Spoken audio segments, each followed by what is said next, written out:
el tema que ha generado más discusión, yo creo que en el ámbito científico-tecnológico en la última semana, ha sido esta inteligencia artificial de Google, Lambda, que es un sistema, la verdad, que muy espectacular, es súper divertido y hace un montón de cosas muy chulas. Pero bueno, esto existe desde hace ya bastante tiempo. La razón de que sea noticia es por un empleado de Google que se llama Blake Lemoine, que bueno, pues empezó a decir cosas como que estaba convencido de que esta inteligencia artificial era un ser pensante, sintiente, con su propia conciencia y que bueno, que él estaba convencido de que esto era así y que de hecho ya la cosa se fue un poco de madre cuando empezó a contratar un abogado para defender los derechos civiles de Lambda y a empezar a hablar con gente del Congreso para hablar de que tenían que hacer legislación para proteger los derechos de los robots y estas cosas, ¿no? Le invito a salir, vamos por un trago, si te gusta el whisky. Por lo que he investigado un poco sobre este personaje, tiene un perfil bastante curioso porque por una parte es ingeniero de software, por otra parte está muy metido en todas estas cosas de meditación zen y además practica, de hecho es un sacerdote del misticismo cristiano.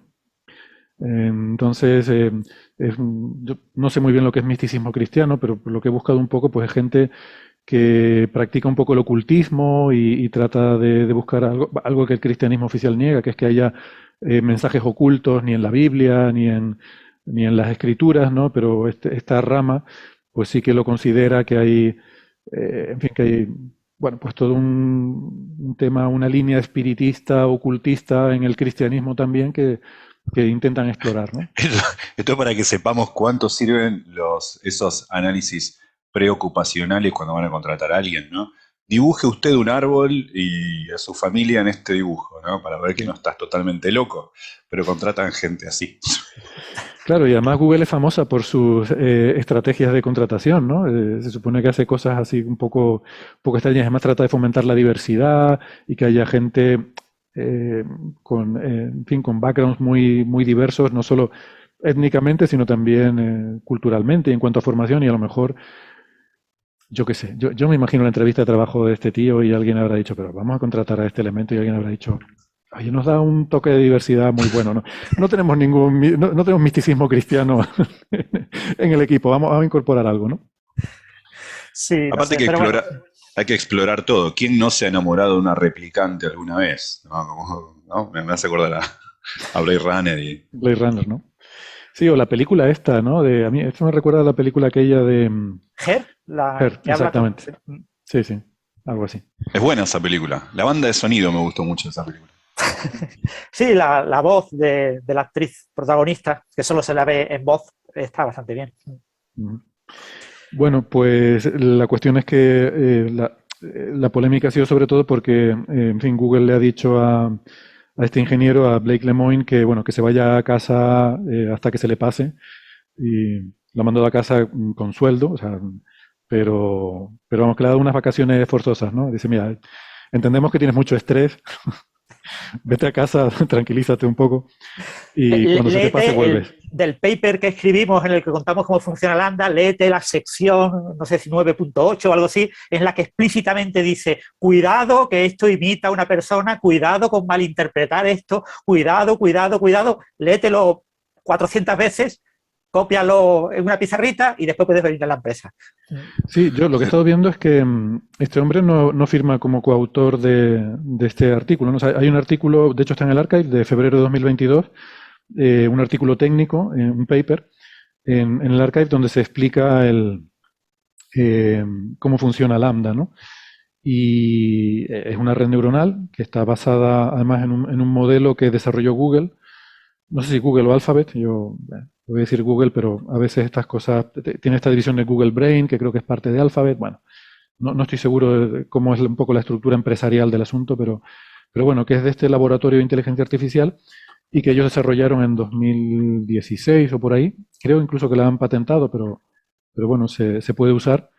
Y, y usa esta arquitectura de ellos. Es un modelo de lenguaje, es decir, aquí el objetivo no era el desarrollar un ordenador inteligente, sino el objetivo era desarrollar un modelo de lenguaje, o sea, algo que pueda comunicarse como un ser humano, que pueda hablar como un ser humano. Y la idea es eso, que tú puedas tener conversaciones y que parezca que estás hablando con una persona. O sea, esto evidentemente el ANDA es muy sofisticado, pero yo aquí voy a hacer un poco no sé si ponerlo de la alerta viejuna, pero esto ya viene de tiempo, ¿no? Y yo recuerdo, yo me lo pasaba bomba recuerdo que en el año 87, se me va a notar la edad, lo siento. Una de las cosas más maravillosas que hacía mi PC, había un programita que seguro que no conoce nadie de los que me están escuchando, que se llamaba Herbie, porque además era un programita, lo había hecho en español, yo no sé cómo estas cosas, pues no recuerdo el nombre, pero recuerdo que la marca se llamaba Tor, que era Tecnología Hispana de Ordenadores. Es que siempre lo ponía en el encabezado cuando arrancaba el programita. Y lo había hecho un señor que creo que todavía trabaja hoy en día desarrollando programas de contabilidad. Y era un programita que intentaba simular esto, una conversación, que hasta ahí, bueno, no puede no ser tan interesante porque estas cosas se basan en reglas y tal, pero este programita tenía la cosa interesante de que aprendía. O sea, las respuestas que tú le dabas a ciertas preguntas las guardaba en un fichero. Y a la hora de responder, buscaba coincidencias parecidas en ese fichero para sacarte la respuesta. Entonces cambiaba la persona de los pronombres, ¿no? Donde tú decías yo, pues él lo cambiaba por tú o cosas así. Y a veces salían conversiones curiosas.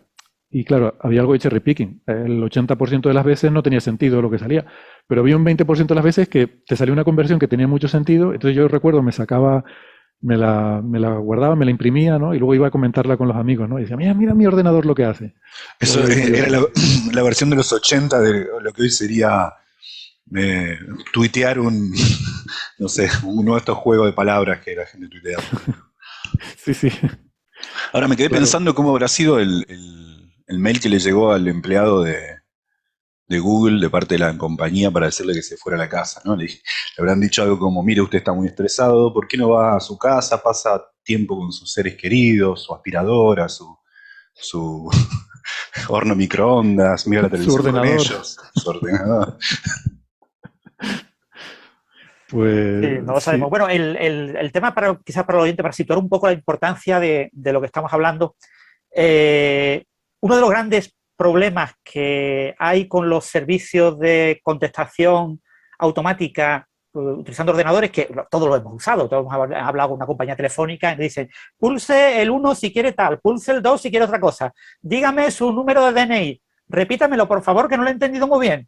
¿El 7 es un 7 o qué se está diciendo? O sea, es que tienen un lenguaje muy limitado, se supone que están muy especializados en un contexto muy concreto, ¿no? Entonces, el problema que tenemos los humanos es que nos encanta interaccionar dentro de un contexto, pero de vez en cuando salirnos del contexto. Eso nos pasa en este programa constantemente. Es decir, se supone que la conversación que tienen unos científicos hablando en una tertulia en el programa Coffee Break tiene que ser muy diferente a la conversación que tienen pues unos cuantos amiguetes tomando unas cervezas en un chiringuito de la playa. Pero, bueno, sin embargo, de vez en cuando nos salimos del contexto. ¿Vale? Tenemos en contexto y de vez en cuando nos salimos del contexto. Entonces, el gran problema que tienen los chatbots, los sistemas de diálogo automático, es que hasta ahora han sido siempre muy dependientes del contexto. Entonces, el chatbot sabe muchísimo de un contexto concreto, para lo que está preparado, y entonces, en el momento en el que un humano se sale de ese contexto, el chatbot empieza a hacerlo mal. No te digo que a cometer errores, pero lo notas, uy, esto es una máquina, esto no es una persona, lo acabo de pillar. Y entonces el humano le encanta forzarlo, y tú ya lo fuerzas y estiras la salida del contexto y te alejas bastante del contexto y claramente el sistema falla radicalmente y se hunde. Entonces, ese es el gran problema que tiene. Me pasa continuamente cuando me viene y dice, me llamo Katrina y estoy buscando a alguien que quiera pagarme un billete y estar conmigo y no sé qué, y para casarse conmigo tiene la nacionalidad y claro, cuando empiezas a preguntar un poco por cosas de ¿qué tal el tiempo? Esas son cosas, eso de pedirte nacionalidad son cosas que acá no te pasan. Sí. A mí no me escribe ninguna. Qué suerte tienes. Entonces, le paso tu dirección a Katrina. O sea, entonces Google lo que quiere vender no es un chatbot. Es decir, Google no quiere venderle un chatbot a una compañía telefónica o otro chatbot a una compañía, pues yo qué sé, de venta online de frigoríficos o a una compañía de venta online de ropa usada. Porque, claro, tú tienes que desarrollar un chatbot específico para cada una. Lo que tú quieres es tener un chatbot generador de chatbots, o sea, una máquina capaz de generar un chatbot para un dominio específico que tenga un dominio genérico, un contexto muy amplio. Entonces tienes un contexto muy, muy amplio y entonces tú le vendes a una empresa, yo te adapto mi chatbot, que es muy costoso computacionalmente porque su contexto es muy grande, te lo adapto a tu problema. Esto solo sirve para vender ropa usada. Pero recuerda, soy Google, perdona, y cuando alguien comunique, hable con ese chatbot y se salga de contexto, no te preocupes que yo de respaldo detrás, conectado por internet, me conecto con la máquina que de verdad tiene un contexto genérico tan amplio como toda la internet y entonces te resuelvo el problema y nadie es capaz de notar que tu chatbot es una máquina. O sea, esa es la idea de Google y eso es una cosa que nadie ha hecho hasta ahora y que Google ha planteado con Lambda y que es una cosa que puede ser súper maravillosa y puede acabar en 5, 10 años, 15 años, siendo la única cosa con la que hablemos cuando hablemos por teléfono con este tipo de empresas. Porque cuando tú hables de servicio de atención de tu cliente, probablemente acabe siendo un chatbot, un conversador, un dialogador automático para ese contexto de Google que tiene ese respaldo de poder tirar de un contexto muy genérico y de salvar a este dialogador automático de caer en la trampa del humano que lo quiere meter en la trampa. ¿No? Entonces, Quería contar una anécdota relacionada con esto de los saltos de contexto de estas máquinas. Hace poco iba para un lugar, me metí en el lugar equivocado, que no era, bueno, no sé, hay gente que conoce el conurbano, no voy a decir nombres de sitios en este momento, y dije, me quiero matar. Y mi teléfono me contesta, lamento oír eso, ¿querés que te cuente un chiste? O sea, eso me mostró cuán lejos estamos. Pero hay una cosa en esto que creo que es importante resaltar, ¿no? Y es que efectivamente cuando estamos hablando de Lambda no estamos hablando de una inteligencia artificial, sino es como eso, como un generador de... O sea, cuando hablamos de este ingeniero, estuve leyendo una entrevista suya en la que ponía a un periodista a interactuar con este modelo de lenguaje natural y había como diferentes perfiles, ¿no? Cada uno como si fueran diferentes personalidades que había generado utilizando este sistema. Entonces tú le dabas pues uno que simulaba, yo que sé, ser un niño, otro que simulaba ser un vendedor de no sé qué, y entonces cada uno de ellos tenía una forma diferente de interactuar, ¿no? Como si fuera una personalidad diferente, porque efectivamente lo que hace es generar diferentes, sí, chatbots quizás sea la palabra para describirlo, sí. Sí, y un punto clave también que hay que recordar es que los chatbots, por definición, tienen que creerse que son personas, es decir, pues se supone que son imitadores de personas. Si tú a un chatbot le dices, tú eres un chatbot, y cuando alguien te pregunte, ¿tú qué eres, persona o máquina? Uy, yo soy máquina.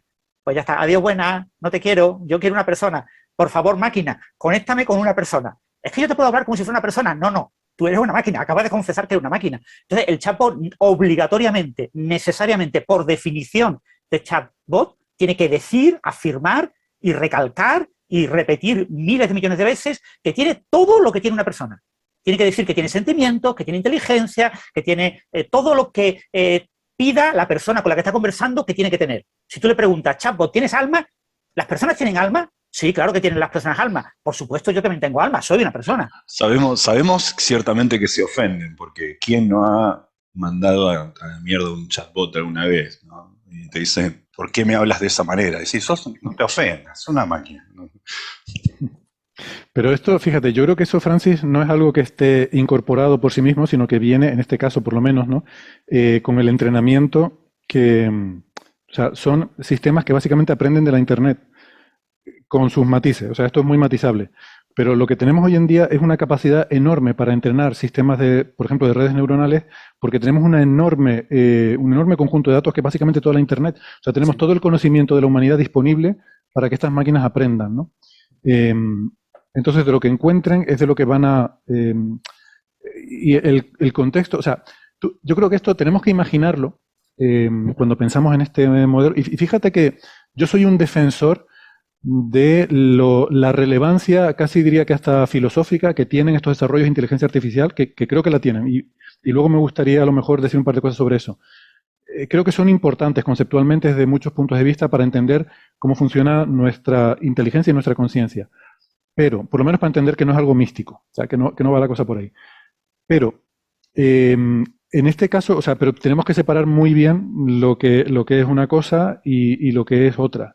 En este caso, con lo que estamos haciendo son básicamente sistemas que están entrenados utilizando conjuntos de datos enormes, tan grandes como toda la Internet. Entonces podemos visualizarlo o imaginarlo para entender cómo funcionan estos sistemas como si tú estuvieras diciendo, imagínate que tú dices algo y este sistema tiene la capacidad de buscar en todos los libros del mundo algo parecido que alguien haya dicho y cómo se le respondió. Y entonces dice, te da una respuesta parecida a lo que encuentra en la información que hay en Internet. Con lo cual, si tú planteas una pregunta de carácter filosófico, lo más probable es que te vaya a dar una respuesta de carácter filosófico como la que puede encontrar en sus bases de datos de Internet. Por eso decían en algunas entrevistas que algunas de las respuestas en la conversación que publicó este ingeniero Lemoine con Lambda, que algunas parecía que era un filósofo zen, la inteligencia artificial, pero es precisamente porque la forma en la que tú estás interactuando, el tipo de preguntas que le estás haciendo, te lleva, o sea, si tú pones esa pregunta en Google, seguramente muchas de las entradas que te van a salir son entradas que vienen de algún tipo de discusión filosófica en el que se habla de estos temas, ¿no? Entonces, por lo tanto, es normal que la respuesta se parezca a eso. Ese es un punto importante porque a veces nos pone un poco en perspectiva de que quizá, a diferencia de lo que uno cree, el acto de creatividad, el dar una nueva respuesta, el haber pensado una respuesta que nadie dio, ¿no? En lugar de buscar en una suerte de gran acervo cultural que sería toda la Internet, en realidad viene de nuestra limitación, de no conocer justamente todo ese acervo cultural, digamos. Lo creativo nace de la adversidad muchas veces, ¿no? Entonces, así como uno inventa el fuego cuando tiene la posibilidad, pero también la necesidad de hacerlo. Lo mismo pasa con las respuestas. Uno genera una nueva respuesta, quizá en parte, por supuesto, no quiero hacer una apología a la falta de educación, estoy diciendo eso, pero quizá en parte se la debe no solamente a la educación, a las herramientas con las que puede hacer una nueva respuesta, sino también a la ignorancia de al menos no todas las respuestas dadas a esa pregunta, ¿no? Si uno pudiese directamente tener en la cabeza y buscar en toda Internet la respuesta a por qué existe el mal en el universo, podría rápidamente dar la respuesta. Yo daría la respuesta que dio Leibniz, no daría la mía porque seguro es más interesante. Yo creo que el hecho de generar una nueva es ignorar la de Leibniz en parte, no sé. Me parece que nuestra limitación es también quizá algo bueno, es quizá también generación en parte, no la única, porque también necesitamos un poco de información, pero en parte la materia prima de la creatividad también es un poco la ignorancia que tenemos. Sí, en el artículo este que comentamos de Lambda pone que se ha preentrenado, porque el entrenamiento es continuo de la máquina, conforme va dialogando, con 1,56 billones, con B, de palabras de diálogos públicos que se encuentran en textos en la web, y que tiene internamente 137.000 millones de parámetros, ¿vale? O sea, que estamos hablando de un modelo como lo que hace Google, a lo grande. Pero claro, es que su utilidad es un mercado potencial de miles de millones de dólares al año cuando se reemplacen a todas esas personas que están en los servicios de comunicación vía teléfono con personas. Que es donde porque la Internet raramente hablamos por teléfono, hablamos con la máquina. O sea, cuando te conectas a Internet, rara vez hablas con Internet. Pero cuando te conectas a un teléfono, para muchos servicios sí hablas con esos servicios. Entonces, ahí hay un negocio potencial enorme. Entonces, lo que quiere Google es quedarse ese gran negocio. Y yo creo que a Google le viene de escándalo este tipo de noticias en medios así de en plan espectacular, ¿no? Publicamos el artículo, nadie se entera. ¿Quién se ha enterado de que publicaron el artículo de Lambda en el Archive en febrero? ¡Pah! Eso es ridículo, eso son para 4 especialistas en inteligencia artificial, 4 tontos que se dedican a esos detalles, ¿no? La gente de la calle le importa un comino. ¡Oh, y un ingeniero dice que esta máquina es consciente! ¡Lo han despedido! ¡Qué barbaridad, Google! ¡Qué malvados son! Han despedido. Eso es que una conspiración de Google contra todos los que sabemos que realmente Google está trabajando en máquinas conscientes. Pues eso genera un tremendo eco mediático. O sea, que es muy posible que, aunque esto le haya salido, no haya sido forzado por la propia empresa, la empresa lo ha aprovechado para generar un eco mediático enorme respecto a su aplicación, que tendrá un importante negocio en los próximos años. Eso es cierto. Quizás se acuerdan que hace poco hubo una noticia, creo que es distinta, pero de la misma clase de equivalencia, que es que 2 computadoras se habían puesto a comunicarse entre ellas. ¿Se acuerdan de esa 2 noticia? de Hace Facebook, 2 sí, pero años. eso fue una 2 chorrada con la máquinas. casa. Porque... Exacto, pero funcionó de la misma manera. Todo el mundo Sí. empezó a hablar de eso. Y fue hace poco, ¿no? Sí, fue hace relativamente poco. Bueno, era un chatbot que aprendía de con quién conversaba para adaptarse al lenguaje de con quién conversa. Entonces tú dices, bueno, pues pongo ese chatbot a conversar consigo mismo. O sea, con una copia diferente, entrenada quizás en el estadio de hace un día de esta máquina. Entonces, ¿qué hicieron estos dos? Pues aprendieron entre ellos a comunicarse, pues utilizando términos supercrípticos. Desarrollaron un lenguaje nuevo, era el titular, ¿no?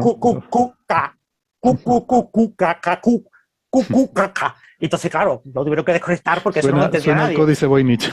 Es decir, eso estaba gastando electricidad y no servía absolutamente para nada. No lo desconectaron porque estuviera desarrollando un lenguaje nuevo o tuviera miedo de lo que pudieran estar hablando, sino fundamentalmente porque estaba gastando electricidad para una chorrada como una casa, que es generar un lenguaje absolutamente tonto y ridículo que ni entienden. Las máquinas obviamente no lo entienden y las máquinas lo que hacen es aplicar un algoritmo para generar basura. Pero, o sea, estaban pero, generando ruido. Pero como bien decía Francis, eso sirvió para que todo el mundo en la calle estuviese hablando. Bueno, a ver, quería comentar que una cosa que a mí me llamó la atención viendo el paper, ¿no?, sobre Lambda, es el hecho de que cuando te pones a mirar los temas de los que hablan y los problemas que tienen, parece que son más importantes los problemas, entre comillas, éticos que los técnicos. Es decir, no parece que estén diciendo aquí, uy, qué difícil ha sido hacer esto. Parece esto es básicamente la tecnología que ya teníamos, esta red Transformer, que no sé si Sara ha podido mirar algo sobre el tema, sí. Y todas estas cosas, meterle, como dice Francis, no sé cuántos miles de millones de palabras, no sé cuántos miles de millones de parámetros libres a la red neuronal, pero de lo que parece que es el mayor problema es decir, bueno, estamos usando Internet para entrenar esto, ¿no? Temas de ética. ¿Cómo hacemos que no sea racista, que no haya sesgos raciales, que no meta fake information, que no tenga valores, o sea, discurso de odio, este tipo de valores. Que no se comporte como un humano, básicamente. Que no se comporte como un humano. Bueno, sí, básicamente por lo menos, sí. Como un humano en redes sociales, que si recuerdan fue otro de los grandes titulares que ha dejado estas grandes investigaciones en inteligencia artificial, fue uno de Microsoft, que pusieron una inteligencia artificial a aprender de Twitter y se volvió nazi, básicamente. Se volvió racista, autoritaria, insultaba a la gente y tuvieron que desconectarla. Claro, como lo de Nietzsche, humano demasiado humano, digamos. Tampoco tanto. Algo así. Quiero que seas humano, pero no queremos imitar tanto al ser humano, ¿no? Pero que claro, que tienes todos estos sesgos en redes sociales, los problemas que ha habido con el reconocimiento facial, todas estas cosas, claro, tenemos conjuntos de entrenamiento que no son representativos de forma estadísticamente equilibrada de toda la población. Los blancos caucásicos estamos muy sobre representados y los hombres más representados que las mujeres en Internet. Y quizás de formas diferentes a lo mejor. Y eso, cuando tú usas toda la Internet para entrenar un sistema de inteligencia artificial, hereda esos sesgos, ¿no? Entonces, hay mucho trabajo, y cuando se habla de ética de inteligencia artificial, se habla sobre todo este tipo de cosas. ¿Cómo garantizar que nuestra inteligencia artificial no está sesgada? Porque a lo mejor a la hora de un call center, pues te interesa que pueda hablar bien, tanto con alguien que hable con un acento normal, como si llama en Estados Unidos un ciudadano afroamericano con esa forma particular de hablar que tienen ellos, pues que le entienda también el chatbot, ¿no? Yo qué sé. Es complicado. Ese es un tema interesante. Y de hecho, tuiteé antes ayer, un tuit que me llamó la atención porque he leído por ahí en algún artículo sobre estos temas, que los expertos en ética, o sea, hay toda una línea de investigación que es ética de inteligencia artificial, están un poco enfadados porque cuando a la gente le hablas de ética de inteligencia artificial están pensando en que venga Skynet y someta a la humanidad o en todo ese tipo de cosas y dicen, no, pero es que olvídate de eso, o sea, eso es irrelevante ahora mismo. Los problemas relevantes son estos, son problemas del mundo real, problemas de racismo, problemas de una representación adecuada de la población humana, de discurso de odio, de fake information, o sea, bulos, por hablar bien en español, problemas de bulos. ¿Cómo hacemos nuestra inteligencia artificial para que no propague todo eso, sino que más bien sea que pueda contenerlo, ¿no? En eso es lo que trabaja la gente que trabaja en ética de inteligencia artificial. Sobre todo lo que ayuda mucho es con el tema de los sesgos, porque tú a lo mejor estás entrenando tu sistema de inteligencia artificial, pero tú no lo sabes y estás en el conjunto de entrenamiento metiendo unas imágenes o unos datos que tienen sesgos. Entonces, este comité de expertos te viene bien porque te dice, espera, no, tienes que coger este mejor conjunto porque tiene una mayor representatividad de la humanidad, porque tiene esto. Es que sin darnos cuenta, cualquiera de nosotros, estamos sesgados de una forma u otra. Y los problemas de sesgo que puede tener una inteligencia artificial no es que los meta ella, ya no tiene ni idea. Se los metemos nosotros a entrenar. Y justo en esas fases en las que necesitamos mucho. Sí, sí. Bien, gracias por seguirnos acompañando. Vamos a seguir hablando de la lambada de Google. La lambda de Google. Hoy estoy ochentero, ¿qué le vamos a hacer? Es que no sé si estaba Sara, pero hablando de estos programas conversacionales me acordé del Herbie que usaba yo en los 80. ¿Tú lo conociste a Herbie? Sí, porque mi vecina, yo tenía, nada, 4 o 5 años, y mi vecina le regalaron un ordenador, el primero que vi. No sé si era un Amstrad o una Amiga, algo de eso. No, este era para PC, el que yo digo. El Herbie este era para Sí, PC. era un ordenador, pero PC. Pero de aquella época, de esos bichos. Y el bicho, en una conversación de estas, le dijo que se llamaba, ¿cómo se llamaba el tío? Llegó la niña toda emocionada, mi ordenador se llama Pepe, o como fuera, ¿no? Pues curioso. Bueno, luego ha habido algunos clásicos, ¿no? El famoso Elisa, que ese yo no lo llegué a manejar, pero luego ya puse alguna prueba. O Emacs Emacs era un editor, es un editor de texto que tenía integrados millones de cosas. Emacs es un sistema operativo prácticamente. Hubo una época que parecía que se iba a convertir en el sistema operativo. Podías leer el mail, podías abrir shells de no sé, diferentes lenguajes de programación. Y una cosa que tenía era el doctor Sebaitso, puede ser. Era como un psiquiatra, básicamente, que era un programa conversacional de estos que básicamente tú le decías cualquier cosa y te decía, cuéntame más, ¿y por qué te preocupa eso? ¿Y qué? O sea, haciéndote así preguntas muy genéricas, bueno, como cuando llamas a un adivino de estos del horóscopo, de los que se anuncian en la tele, ¿no? Pues hacerte preguntas genéricas y... Nos dio horas de diversión en la carrera con el Linux, cuando lo descubrimos en clase. Pues, o sea, este tipo de cosas, lo que pasa es claro, el nivel de sofisticación que tiene esto, pues es mucho, mucho más grande, ¿no? Era muy burdo, jolín. Que, estaba graciosillo. Bueno, quizás para los oyentes, porque estamos hablando mucho de lambda, pero no hemos dicho cómo se deletrea, porque claro, cuando alguien sepa un poquito de inglés dirá lambda es la letra lambda en inglés, L-A-M-B-D-A, pero no es así, es L-A-M-D-A. O sea, no es la letra griega lambda escrita en inglés, sino es un acrónimo de modelos lingüísticos para aplicaciones de diálogo, ¿no? L-A-M-D-A. Sí. Exactamente, y eso es justamente lo que es un modelo lingüístico, ¿no? Cabe remarcar eso. Esto no es un intento de hacer una máquina pensante, sino es un intento de desarrollar un programa que pueda tener una conversación de forma natural. Es lo que hemos estado explicando desde el principio, ¿no? No sé, Sara, si quieres aprovechar para introducir un poco el asunto. Sí. Es como lo que viene siendo en fotografía un autoencoder. Bueno, de hecho, Lambda es un autoencoder, pero conversacional. En inteligencia artificial hay un tipo de redes neuronales que llamamos autoencoders. ¿Y un autoencoder qué es? Se compone de 2 redes. Son 2 redes trabajando juntitas. Una es un codificador que coge tu imagen, tu texto, tu voz, ¿no? Y la codifica, simplemente. Ella se preocupa, sus capas te van codificando y van obteniendo características. Una vez tiene esa codificación llena de sus características que ella ha encontrado, se lo pasa a su hermana. Y su hermana es un decodificador. Hace justo lo contrario. ¿Y qué hace este decodificador? Pues a partir de las características que le ha dado la primera, genera algo muy, muy similar a la entrada de la primera. O sea, si tú le dices una frase, ella va a codificar esa frase, va a obtener todos estos datos de lo que tú ya le has dicho y en función a eso lo va a codificar obteniendo como salida algo debería ser, digamos, la continuación de tu frase o la contestación. Esto se usa mucho en imágenes. Todas las inteligencias artificiales que veis por ahí sueltas, que hacen imágenes, Dalí, por ejemplo, es un autoencoder. Tú le das una imagen o le dices, búscame esta imagen, y ya coge, la codifica, coge sus características y se lo pasa a la otra pata, que la otra pata genera esa imagen generada con aquello que desea interpretar o que es similar. Entonces, estos sistemas funcionan muy bien.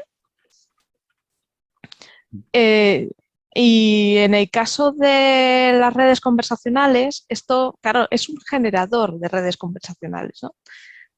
Lo que hace es, hasta hace unos años, y las mayoritarias que se usan, las redes conversacionales se usan una tecnología que son redes convolucionales concurrentes, que digamos que es un tipo de red neuronal que no es de adelante para atrás, ¿no? Bueno, de atrás para adelante, perdón, que va todo en una misma dirección, de entrada hacia la salida, sino que en estas va haciendo bucles. Entonces, ¿qué pasa? Que cuando tú llegas a una neurona, esa neurona le entra la salida de la neurona anterior, del estado de la neurona anterior, más la entrada. Entonces va. Y luego para entrenarles es un follón, porque lo que tienes que hacer es desenrollarla como si fuera un rollo de fotografía, la desenrollas, la conviertes en una red neuronal normal, la entrenas y luego la vuelves a enrollar. Son súper curiosas, pero funcionan muy bien. ¿Por qué? Porque estos bucles te permiten dar contexto a las palabras. Entonces, ella va recibiendo palabra a palabra, pero entonces metes la primera palabra, metes la segunda, ella reacciona a la primera con la segunda, busca reacciones, metes la tercera, vuelve a generar, vete a esa cuarta, así hasta que tú llegas a un tamaño de palabra fijo que ella ya dice, ya paro, procesa y te da la salida. Y estos son lo que son las tradicionales de toda la vida. Pero en 2017 llegaron estos amigos de Google y dijeron, vale, este tipo de redes conversacionales son un poco lentas de entrenar. Tardan mucho, son muy lineales, hay que estar entrenando, vamos, metiendo palabra por palabra, entrenar esto es un suplicio. ¿No hay otra forma de mejorar esto? Y sí que ya se venía experimentando desde hace unos años con una cosa que son mecanismos de atención que se unían a este tipo de redes recurrentes y les daban un puntito de mejora, pero un puntito bastante alto, mejoraban el rendimiento mucho. Estos mecanismos de atención, digamos que es, ven la frase que tú le dices o tu discurso, tú le sueltas una frase, la ven completa y empieza a extraer características, posiciones de palabras, relaciones entre palabras, matrices de relaciones, todo, y ya te devuelven el codificado de ya la salida y todo, ¿no? Todo hecho. Entonces, fijaos en la velocidad, ¿no?, que ganas. Vale, pues se veía que con esto mejoraban mucho las redes recurrentes. ¿Qué pasó? Que estos amigos de Google en 2017, pues antes de, como querían hacer una mejora, tú cuando quieres hacer una mejora de una tecnología, la estudias bien y te empapas. Se dieron cuenta de que si tú a estos gestores de atención, ¿no?, este sistema, le quitabas la red neuronal, funcionaban igual de bien. Se dieron cuenta de que la red neuronal aportaba muy poco, porque este sistema hacía todo de una pasada. Y dijeron, oye, ¿y si quitamos la red neuronal y hacemos un autoencoder con este sistema de atención? Y lo hicieron, lo perfeccionaron y aquí tenemos a Lambda, que no es más que dos sistemas de este tipo unidos. Y la verdad es que funciona de fábula. Yo creo que, a ver, en el futuro cada vez vamos a interactuar más con este tipo, a lo mejor no algo tan sofisticado como Lambda, porque seguramente tiene un consumo de recursos a lo mejor muy grande y a lo mejor esto está más pensado para empresas y demás, pero igual que tenemos el asistente en el móvil que cada vez está más integrado con todo lo que hacemos, yo creo que cada vez interactuamos más con este tipo de sistemas, ¿no? Y me gustaría volver a un punto de lo que hablamos sobre la ética. ¿Sí? Una ¿Quieres decir algo, cosita Sara? sobre el ¿Sí? consumo, sí, sobre el consumo, porque en el paper de Lambda, no sé si lo habéis estado escudriñando, pero en el paper te explican que al trabajar en paralelo y requerir menos velocidad de procesamiento, además no requieren una TPU potente, pero esto hablo de entrenamiento, ¿no? En el entrenamiento consumen muy poquito en comparación a una red neuronal normal y es un ahorro, la verdad. Y también tenemos que pensar que lo gordo que consume una red neuronal es siempre en la fase de entrenamiento. Luego, una vez la tienes funcionando, yo creo que de cara al futuro sí podremos tenerlas muy prontito, ¿eh? Sí, pero creo que Francis lo mencionó antes, no sé si eran trillones de parámetros libres, me parece que Eso sí, dijiste, sí. la red. O sea, Billones. La T es bueno, billones en trillion, español, sí. trillion, pero Trillion, es que son billones en billones español. nuestros. Sí. Vale, pero son billones, no mil Sí. millones. Quiero decir, los billones de verdad, 10 a la 12. Sí. Sí. Que, bueno, no sé si eso para tener en cualquier dispositivo así y tal, igual es una... No, pero esos O no, parámetros o a lo mejor esto en el futuro, yo qué sé. son los parámetros que tú regulas en la fase de entrenamiento. Claro. Eso no te preocupes. Además, Entonces, estos bichos como Cortana, Alexa, tú no lo tienes, realmente no están aquí en tu teléfono. Están en la nube, en un centro de procesamiento, y tú cuando tú llamas a estos sistemas, cuando tú dices OK Google, no te actives. Realmente claro, lo que está es comunicando, tiene un protocolo de comunicación y manda tu mensaje para allá. claro, pero lo que digo es que ese centro, o sea, el procesamiento se va a hacer en el centro de todo el mundo. O sea, da igual que lo hagas tú en tu móvil o que lo haga ese centro. Bueno, no da igual respecto a lo que consumes tu móvil, pero sí en cuanto a los requisitos de computación que eso tiene, ¿no? Pero bueno, es igual, sea como fuera. Igual, efectivamente, a lo mismo de aquí a 20 años esto es totalmente cotidiano. En cualquier caso, a lo que iba es que cada vez esta relación humano-máquina va a ser más habitual. Y hay una cosa que creo que deberíamos... O sea, a mí a veces, por ejemplo, yo que uso mucho el asistente de Android y me da por decirle, oye, deme no sé qué, me dice, digo, gracias. Y me doy cuenta Sí, yo que también. se traba, se lía, no está acostumbrado a que le digas gracias y entonces te intenta responder con otra cosa o tal. A mí me responde, es súper simpática, la de Google. Tú le dices gracias y te dice de nada, corazón de melón y cosas de esas. Pues no, tengo que actualizarme a lo que tú usas. Yo quiero que me diga eso. No, pero a lo que voy, o sea, es importante que, sobre todo estas empresas que tienen equipos que trabajan en la ética de la inteligencia artificial, que nos acostumbremos a tratar con educación a estos asistentes porque estamos simulando una interacción. Entonces, si nosotros en esa interacción que estamos simulando nos acostumbramos a maltratar a quien nos ofrece un servicio, por extensión, vamos a maltratar igual al camarero que te pone una Coca-Cola, al estudiante que te ha hecho mal un cálculo o al señor mayor que te pide indicaciones por la calle. O sea, los seres humanos somos costumbristas, ¿no? Y de la misma forma que tenemos esta paridolia, que como estamos acostumbrados a que si yo hablo con algo y me responde es que es una persona, pues lo mismo lo aplico a una máquina. Y si miro una nube, veo una cara y pienso que ahí hay un Dios. O sea, ese tipo de paridolia, que volvemos yo creo que al principio de la conversación, que nos lleva a pensar que cuando estamos hablando con una máquina no darnos cuenta de que realmente no hay nadie al volante, que es solamente un sistema automático. O sea, todas esas costumbres conviene fomentar una interacción que también se mida entre los parámetros de amabilidad y de cortesía que esperamos en las relaciones humanas, porque si no, creo que se va a traducir también a lo otro. Y creo que los que hacen asistentes, vamos, por lo menos el de mi teléfono, no espera, se confunde cuando intento ser amable con él. Y creo que no, que deberían fomentar eso, ¿no? Que tú le tengas que decir por favor, que le tengas que decir gracias y ese tipo de cosas, ¿no? Y que de vez en cuando se tome días libres también. Y te diga, no, oye, hoy no trabajo, hoy es mi día libre, o que... Pues, claro, que no estemos pensando que todo el que tenemos aquí está a nuestro servicio. Ya estás como el de Lambda, porque los siguientes que se pidan horas sindicales. Yo no, ahí lo dejo. Para que te conteste Héctor, es domingo a la noche, no puedes esperar mañana te contesto. Mira, a estas horas, efectivamente. Aunque te digan, mira, estoy de cervezas. Mira, Héctor, ya es la cuarta consulta en 15 minutos. Otra vez, ¿quieres que te vuelva? Si esto me lo preguntaste Déjame ayer, que quiero, sí, o déjame que quiero ligar con el despertador. este tipo de cosas, ¿no? Sí, claro. Bueno, Sí. no sé, Bueno, yo eso, decía en la antes, película Interestelar lo veíamos en los robots de esos así que son como cajones negros, que tú podías regular el nivel de humor y estado de ánimo. En este tipo de chatbots en el futuro, Eso es con toda genial. seguridad podremos controlar los niveles Eso que es queramos de genial emoción. para algunas personas, ¿no? También estaría bueno regular el humor de algunas personas a la mañana, ¿no? ¿Quién no? hombre, eso existe, se llama café. Sí. Esa gente que se Bueno, levanta y hace chistes a la mañana, ¿no? Está de buen humor.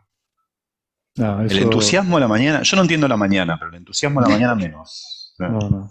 Eso es gente patológica, esa gente tiene algo, algo nos ocultan, Gastón. Yo creo que están fingiendo.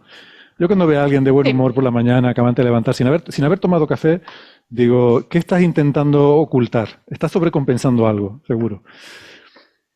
Em, bueno, yo creo que es lo que iba a decir, ¿no? Volviendo a la polémica esta sobre conciencia y demás, que a lo mejor, no sé si a ustedes les resulta relevante igual, pero seguro que a mucha gente que nos escucha así. A ver, yo creo que es interesante o sea, yo como, esta discusión la he tenido con mucha gente, ¿no? ¿Es posible crear una inteligencia artificial que sea consciente? Mi respuesta es, teóricamente posible, sí es.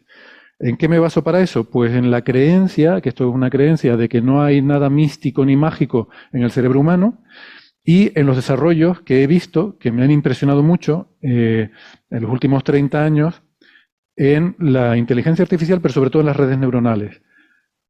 ¿Por qué? No porque haya visto nada que se parezca a la conciencia, pero sí el ver que hay cosas que son emergentes, que hay cosas que son indicativas de creatividad, de aprendizaje, que son rasgos que considerábamos genuinamente características del cerebro biológico y que vemos que se pueden reproducir. Podemos hacer máquinas que aprendan. De hecho, quizás el nombre de inteligencia artificial habría que cambiarlo a aprendizaje automático.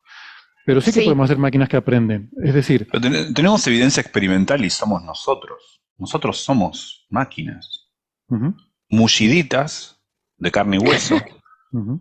que tomamos nuestra energía de una manera distinta, pero es tan energía como cualquier otra. Bueno, pero hay gente que te contraargumenta que nosotros tenemos un alma, por ejemplo.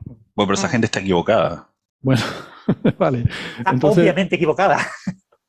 bueno, yo ahí digo que eso es una creencia mía, ¿vale? Pero bueno, como fuera. Pero, o sea, sí percibo que hay características emergentes en los sistemas automáticos que son reminiscentes de rasgos que creíamos que eran genuinamente biológicos, como sobre todo eso, aprender. Hasta hace poco se decía que las máquinas no podían tener creatividad, solo podían hacer lo que tú les programaras. Y hemos descubierto que no, que tú no necesitas programar. O sea, una máquina solo puede hacer lo que tú le digas que haga. Pues no. Resulta que tú le puedes enseñar igual que enseñas a una persona. Tú puedes enseñarle cuadros y la máquina pinta cuadros. Y alguien me dirá, no, pero es que una persona también. O sea, ningún Sí. niño de repente nace, le pones un pincel y te pinta un paisaje, ¿no? O sea, Eso es. hay un aprendizaje, ¿no? Y ese aprendizaje implica ver lo que otros han hecho. Y de la misma forma aprenden las máquinas, viendo lo que otros han hecho. Cuando yo estaba en Princeton, me acuerdo que tenía amigos en Rutgers que trabajaban y esto estoy hablando hace 20 años, que sus doctorados eran sobre hacer que una máquina aprendiese a componer música, ¿no? También educándola Eso es un como clásico, cualquier sí. estudiante de música. Y las cosas que hacían las máquinas eran increíbles. O sea, cualquiera que haya visto eso, al menos tiene que dudar, ¿no? Sí, mira, una de las prácticas de máster, y de aquí saludo a mis compis, que tengo algunos que nos escuchan, era hacer una red neuronal que generaba música. A partir de un paper de una que tenían que hacía música, tú tenías que hacer, además era un tipo de red neuronal recurrente, porque lo que hace este tipo de redes es buscan notas que sean concordantes con las notas que están recibiendo, que ellas ya han escrito y dicen, no, si meto esta va a sonar discordante, no la puedo meter, meto esta otra. Entonces queda muy armónico, muy, muy bien. Y la verdad es que la práctica era muy bonita. Lo que pasa es que como yo no tengo ni puñetera idea de solfeo, lo pasé francamente mal, ¿no? Al final lo que tenías que hacer era un analizador de acordes. Pero claro, ¿cómo pones a alguien? En mi caso el problema era el humano que tenía que hacer la red neuronal porque el humano no sabía lo que estaba haciendo, ¿no? Claro, pero fíjate que o sea, hay dos formas de afrontar un problema de estos, ¿no?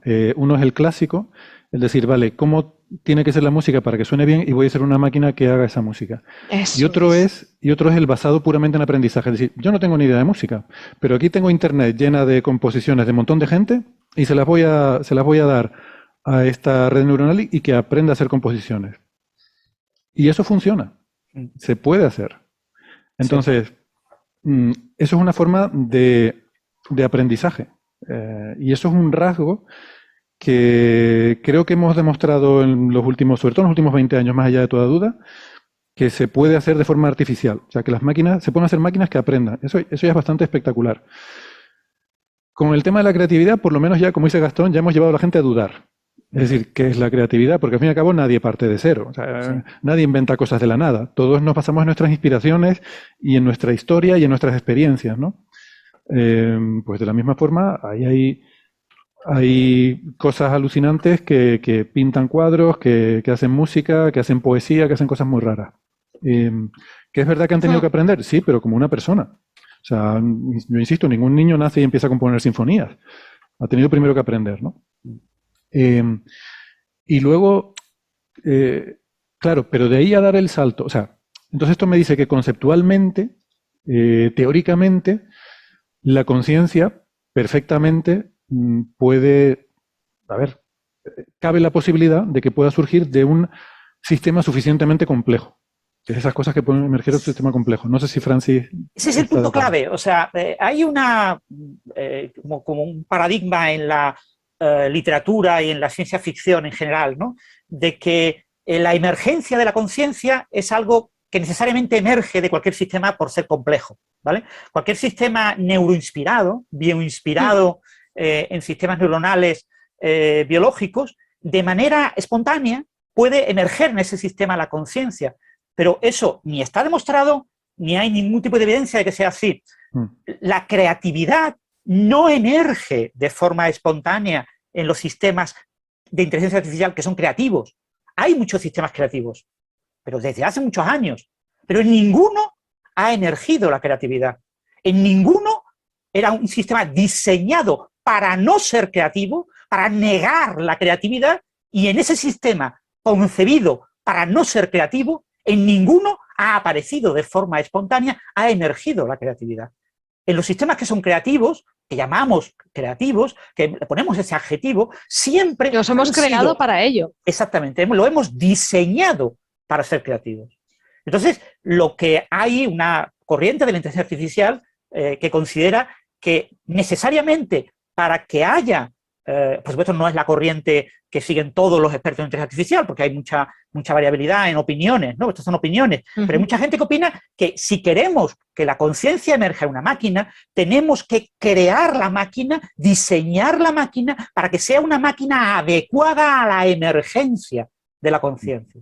Que nunca una máquina no creada para ser consciente le va a surgir de manera espontánea la conciencia, de manera mágica. Aunque en interacciones con humanos, como ha ocurrido con este chatbot, un humano puede quedar engañado y puede creer que esa máquina tiene conciencia porque habla como si la tuviera. Pero una máquina entrenada para hablar como si tuviera conciencia no tiene conciencia porque no ha sido entrenada para tener conciencia. ¿Y por qué no podemos entrenar una máquina para que tenga conciencia? Porque no sabemos lo que es la conciencia. Se está trabajando en ello. Se han hecho avances muy importantes en este siglo. Probablemente dentro de 30 años lo sepamos, pero ahora mismo no lo sabemos. Esa es la segunda parte de lo que iba a argumentar. Es decir, que si bien, pues sí, esto en fin, es cuestión de opiniones y cada uno podrá pensar lo que quiera, pero yo sí creo que conceptualmente pues existe para mí es plausible imaginar que un sistema suficientemente complejo pueda tal. También, por otra parte, eso no quiere decir que tú juntes, no sé, 100.000 millones de neuronas, no sé cuántas tiene el cerebro humano, y las interconectes de cualquier manera y aquello va a despertarse y decir estoy vivo, ¿no? No, o sea, un cerebro es un número brutalmente grande de neuronas y interconexiones, pero no de cualquier manera, no es aleatorio. Ha habido 100 millones de años de evolución del cerebro que han generado una cierta estructura a nivel desde microscópico a macroscópico, una cierta forma de estar interconectado y una cierta... o sea, un niño no nace con un cerebro que es una tabla rasa, al contrario, o sea, nace con muchas cosas ya metidas y luego sí, una capacidad de aprender cosas nuevas a lo largo de la vida. Pero hay una ROM ahí ya metida, bueno, no sé si es ROM, pero quiero decir que hay ya toda una estructura muy compleja ya montada del nacimiento. Y eso lo han hecho 100 millones de años de evolución. Por eso yo, si bien digo una cosa, luego no creo que nosotros vayamos a poder hacer nunca una máquina que pueda ser consciente. Porque salvo que tengamos esos 100 millones de años, o a lo mejor no tanto, porque con inteligencia a lo mejor podemos acelerar el proceso, pero no creo que vayamos a llegar a ese punto. Otra cosa es que nuestros ancestros sí que lo hagan en algún momento, pero ese ya es otro debate aparte. Entonces, aunque conceptualmente sí creo que es algo que la posibilidad teórica está ahí, en la práctica no creo que eso vaya a ocurrir nunca en la historia de la humanidad. Hay un pequeño detalle que muchas veces olvidamos cuando hablamos de estos temas, ¿no? Cuando hablamos de cerebro, brain en inglés es encéfalo, es el encéfalo. El encéfalo humano tiene del orden de 80.000 millones de neuronas. El encéfalo humano. Pero la mayor parte de esas neuronas, como 50.000 millones de neuronas, no están en el neocórtex, sino que están en el cerebelo. No están en el cerebro. El cerebro tiene menos neuronas que el cerebelo. Y las ideas actuales de los neurocientíficos es que la conciencia no radica en el cerebelo, sino que radica en el cerebro, en el neocórtex. Y el neocórtex, que es la parte externa del cerebro, tiene muchas menos neuronas todavía. Es decir, realmente la conciencia humana aparenta aparecer con un número de neuronas muy inferior al número de neuronas que tiene nuestro encéfalo. La mayor parte de las neuronas de nuestro encéfalo son neuronas que aparentan no ser conscientes y que hacen ese tipo de procesos que a veces llamamos subconscientes, esos procesos que hacemos de forma automática, que automatizamos y que es lo que fundamentalmente hace el cerebro. A lo mejor va a ser que respirar y que lata el corazón, a lo mejor es más difícil que hacer ciencia. Sí. O hacer la digestión. Sincronizar latidos, todo eso. Jugar como Nadal al tenis. Pero sí que es verdad que el neocórtex... El juego de Nadal tiene una parte de materia gris, de gran inteligencia en cuanto a la hora de percibir ciertos estados en el oponente, pero el 99% del juego de Nadal es un entrenamiento sistemático de ciertos movimientos musculares y de ciertas posturas y de ciertas reacciones ante eventos muy rápidos, y todo eso se entrena en el cerebelo. Exacto. Es el cerebelo. Son reflejos. Son reflejos. Tú conviertes en actos reflejos una serie de cosas que para una persona que no tenga esas horas de entrenamiento que tiene este señor, y sus actitudes naturales, que serán especiales, etcétera, pero una persona que no lo tenga no puede tener eso como acto reflejo, lo tiene que tener como acto consciente, y entonces, claro, tiene un delay de, yo qué sé, décimas de segundo, cuando el otro responde en menos de una milésima de segundo, porque está todo completamente automatizado. No, y te iba a decir, y el neocórtex también... De hecho, otro ejemplo de un proceso completamente automatizado que tenemos los seres humanos es cuando aprendes a conducir, tú lo automatizas y llega un momento en que tú cuando conduces no piensas en ahora tengo... No, las cosas te salen instintivas y se sabe que eso es que tú lo automatizas. Montar en bici también. Sí, cualquier cosa que aprendes mucho, el que toca el piano, pues también. Al lo que tú repites y repites y repites a lo largo de tu vida, al final se aprende. Claro. No, lo que iba a decir es que, volviendo al tema del número de neuronas que decía Francis, sí que es cierto que el neocórtex tiene menos neuronas, pero también está en esta estructura más enrevesada, ¿no? Con estas convoluciones encefálicas, ¿no? Que tenemos ahí. Y el neocórtex no madura, la parte sináptica, la parte de conexiones sinápticas no madura hasta aproximadamente los 30 años en un humano promedio. Es decir, tenemos un fuerte componente de maduración, aprendizaje rápido en edad muy temprana, y después un aprendizaje mucho más lento a lo largo de toda la adolescencia y a lo largo de toda la juventud. Entonces, hasta unos 30 años más o menos, seguimos generando nuevas conexiones sinápticas que forman parte de lo que ya en una edad mucho más avanzada llamamos pues, nuestra personalidad, nuestras capacidades cognitivas, etcétera, nuestra inteligencia general. Ha quedado marcada después de una evolución de unos 30 años. No es una cosa que un niño de 5 años potencialmente tiene la inteligencia cuando tenga 30 años, pero no tiene ni mucho menos la inteligencia del humano con 30 años porque le faltan una serie de conexiones neuronales que tanto se generan como se destruyen, ¿vale? Que aquí hay un proceso de aprendizaje, de construcción y deconstrucción de... Yo antes de mis 30 había destruido un montón, me parece. Por suerte hay pocas fotos de antes de nuestros 30, Gastón. Le va a costar más destruir a la generación actual. En fin. Yo solo quería decir una cosa más entonces de esto. Hay mucha gente que defiende las ideas de Lemoine diciendo que al fin y al cabo esta máquina pasa el test de Turing. Yo digo que a mí lo del test de Turing me parece una tontería. Quiero decir, no me Sí, parece una tontería. Me parece muy bien que se haga y es divertido y me encanta que pero podamos hoy en ya. día ya podemos entrenar a un trasto de estos para que supere test de Turing. Entonces, y Exactamente, ¿no? eso De no hecho, quiere decir que sea inteligente, claro, simplemente sabes. hay concursos de esto, ¿no? Pero lo digo porque, o sea, se ha dicho muchas veces, y de hecho hasta hace poco era casi que se daba como que podía ser así, que como no somos capaces de definir qué es la inteligencia o qué es la conciencia, se dice, bueno, cualquier máquina que pase el test de Turing, pues decimos que es consciente y ya está. Y a mí me parece que eso es rendirse. Eso es como Sí, decir, bueno, no, a ver, como no sé lo que es, digo, bueno, pongo esta solución, pero es rendirse. Es no. decir, Pero renuncio. es como la definición de inteligencia artificial. Ha cambiado tantas veces a lo largo de la historia, porque al principio era, ¿qué es una inteligencia artificial? Bueno, pues es una máquina que sepa multiplicar. Cuando tú haces ya tu calculadora, dices, bueno, pues esto lo hemos superado. ¿Qué es una inteligencia artificial? Bueno, venga, una máquina que juega al ajedrez. Lo superamos. Bueno, ¿qué es una inteligencia artificial? Venga, una máquina que sepa tener una conversación. Bueno, pues ya hemos llegado. Ahora habrá que buscar otra definición.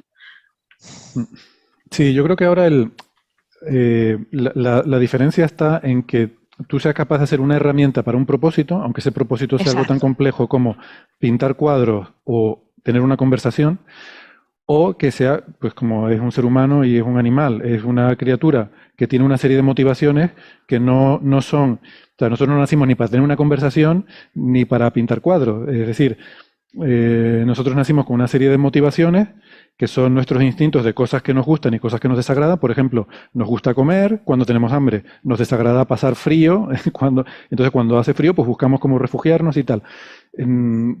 Toda esa serie de motivaciones instintivas que llevamos preprogramadas son las que nos motivan a hacer ciertas cosas y la inteligencia es la herramienta con la cual intentamos optimizar nuestras acciones para poder dar satisfacción a esas motivaciones, ¿no? Pues un gran paso en esa dirección será cuando tengamos una máquina que tú no tengas que decirle, lo que se llama una inteligencia generalista, cuando tú no tengas que decirle, mira, aquí tienes todos los textos de la internet para que aprendas a hablar, sino que le digas, mira, a ti te va a gustar que los amigos te tengan bien considerado, que no pases frío, que la gente te pregunte cosas y no te va a gustar que te insulten, que te hagan bullying, que te no sé qué, que te tal. Y entonces ya que a partir de ahí él empieza a decir, ah, pues mira, resulta que he aprendido a pintar y me va estupendamente porque a la gente le encantan mis cuadros. O mira, resulta que he aprendido que cuando tengo frío subo la calefacción y estoy más calentito y más a gusto, ¿no? O sea, Sí, también la noción de apercepción, del hecho de percibir que uno percibe, ¿no? Eso es una cosa esencial que si uno piensa así sin saber, pensemos por primera vez qué es la conciencia, la idea del yo, ¿no? Eh, Está esta idea, ¿no? De ser consciente de que uno percibe, ser consciente de que uno es consciente, de esa apercepción, ¿no?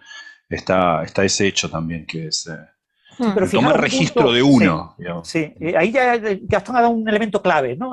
Si yo quiero ser consciente de que percibo, el prerequisito obvio es, me tienen que dar mecanismos de percepción.